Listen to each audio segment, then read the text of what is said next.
ପିଲାମାନେ ଆଜି କଣ ପଢିବା? କଣ ତମେ ଫଳ ବିଷୟରେ ଜାଣିଛ? ଫଳ ଖାଇଛ? କେମିତି ଲାଗେ?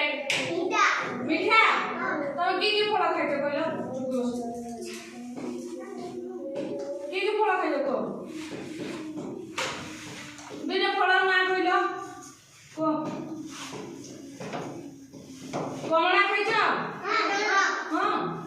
କଦଳୀ ଖାଇଛ? ଆଉ କେମିତି ଫଳର ନାଁ ପଚାରିଲେ କହିପାରିବ? କହ।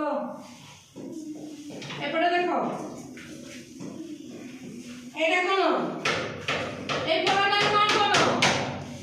সেও। এইটা কଣ? এটা আত।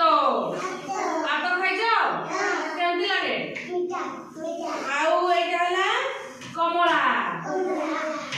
এইটা তারপরে বাতাবি। খাইছ? কেমতি লাগে? ডালিম্ব খাইছ? এটা ডালিম্ব। এটা দেখো, এটা দেখো, এটা ডালিম্ব দেখো। বস বস বস বস দেখা দিব। তারপরে এটা সপুরি। পিজুলি পিজুলি। এটা পিজুলি। এইটা হলো সপুরি।